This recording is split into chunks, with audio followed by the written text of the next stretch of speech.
Well, thank you very much, Ahmed, for your very kind introduction.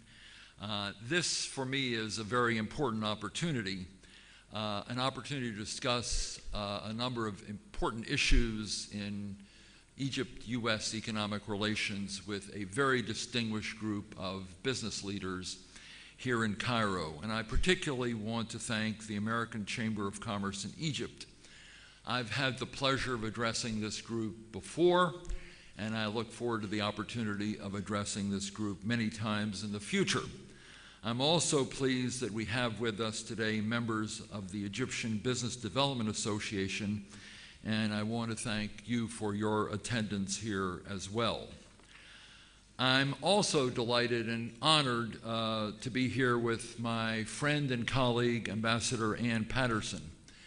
Ann is really one of the truly great ambassadors of our era and has done an enormous amount to strengthen relations between our two countries in this very challenging period, and it's a great pleasure to have her with us today. I'm also very pleased to be here with our delegation.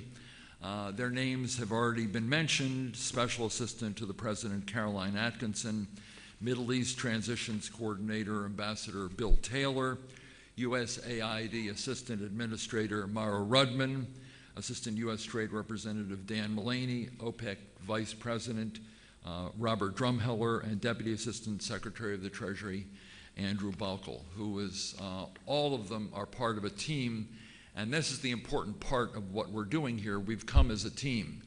Our relationship is not a relationship between one agency or one individual. We work together. We work together because of the importance we attach to the relationship with Egypt, and particularly because we see this as a many-faceted relationship. It's not just foreign assistance, it's not just financial assistance, it's not just trade, it's not just investment, it's all of those things together. We think that's where the United States can make its most important contribution, and that is pulling all of these things together and providing the maximum amount of support we can to Egypt's democratic transition. It's an honor to speak to you today in the midst of the historic changes that are taking place in Egypt and the historic opportunities that we see before us in Egypt and in our relationship with Egypt.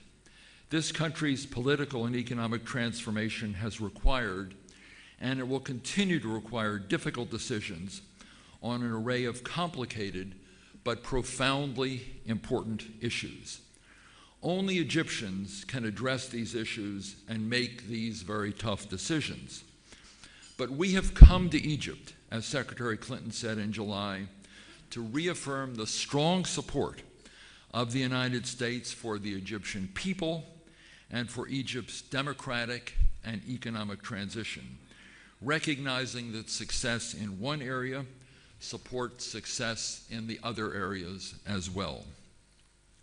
We have come here to begin a practical and concrete dialogue on how we can work together to help create a strong economic foundation for a democratic Egypt, for an Egypt that provides new and broadly shared opportunities for its population, and for our partnership.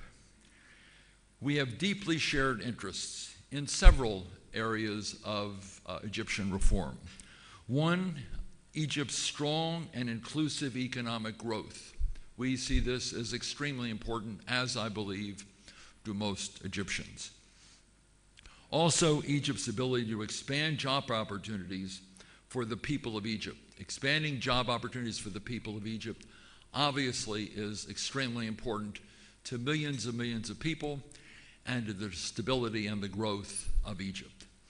And also Egypt's increasing integration into the regional and global economy through the growth of trade and investment. And we see enormous opportunities in both of those areas, working with companies represented here, working with American companies that are invested here, and working with the kinds of American companies who will be coming on the delegation that you have just heard mentioned, and which I will talk about in a few moments.